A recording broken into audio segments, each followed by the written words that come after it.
Hello guys, welcome to our YouTube channel. మన channel subscribe చేసుకుని notification bell సింబల్ని ఆన్లో పెట్టుకోండి for more interesting movie updates. So ఇప్పుడు ఏంటంటే గేమ్ చేంజర్ సంబంధించి సినిమాకి సంబంధించి ఇంట్రెస్టింగ్ అప్డేట్ అయితే నిన్న మనకి రిలీజ్ చేశారు. ఒక పోస్టర్ రిలీజ్ చేశారు. ఒక second song promo song release చేస్తాము ఈ నెల 28వ తేదీన అని ఒక పోస్టర్ రిలీజ్ చేశారు. Mega power star Ram Charan ది రామ్ మచా మచా అనే సాంగ్ రిలీజ్ చేయబోతున్నట్లు చెప్పారు. సో 28న ప్రోమో సాంగ్ వస్తుంది అండ్ అక్టోబర్ 1కి అలాగా ఒక 2-3 డేస్లో మనకి ఫుల్ సాంగ్ అయితే లిరికల్ సాంగ్ వచ్చే అవకాశం అయితే ఉంది. అండ్ కంటిన్యూస్గా ఎవ్రీ వీక్ ఏదో ఒక అప్డేట్తో సినిమాకి సంబంధించి అప్డేట్స్ అయితే ఇవ్వబోతున్నారు గేమ్ చేంజర్ సినిమా టీమ్ అయితే. అండ్ టీజర్ అండ్ ట్రైలర్ ఇవన్నీ వచ్చేస్తాయి అక్టోబర్ నవంబర్ లోపు.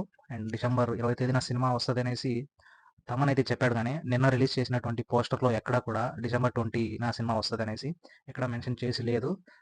మేబీ అది కూడా ఒక అఫీషియల్గా అది కూడా మళ్ళీ రిలీజ్ చేయాలి, రిలీజ్ చేయడం అనేది కూడా అని మూవీ టీం ఏమన్నా భావిస్తుందేమో. సో దానికి సపరేట్గా మళ్ళీ రిలీజ్ డేట్ రివీల్ చేస్తారేమో, కానీ let's wait and see. So present అయితే గేమ్ చేంజర్ సినిమాకి సంబంధించి ఒక ఇంట్రెస్టింగ్ అప్డేట్ అయితే మీకు ఒకటి చెప్పాలి. సో ఏంటంటే స్టోరీ లైన్ అనమాట. స్టోరీ లైన్ ఏంటంటే రామ్ చరణ్ ఐపీఎస్ యాస్పిరెంట్గా ఉంటాడనమాట. సో ఒక సిన్సియర్ ఆఫీసర్గా ఉంటాడు. దాని తర్వాత ఐఏఎస్గా అతను ఛార్జ్ తీసుకున్న తర్వాత ఎటువంటి మార్పులు తెచ్చాడు, ఏ విధంగా అడ్మినిస్ట్రేషన్ చేశాడు, ఏ విధంగా మార్పులు తెచ్చాడు అనేదే టాపిక్ అనమాట.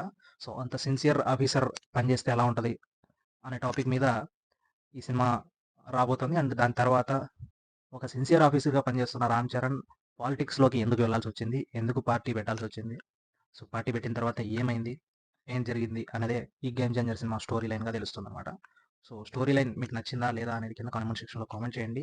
మరిన్ని అప్డేట్స్ని మీకు అందిస్తూ ఉంటాను. మీరు మన ఛానల్ని సబ్స్క్రైబ్ చేసుకొని నోటిఫికేషన్ బెల్ సింబల్ని ఆన్లో పెట్టుకోండి. Thanks for watching this video.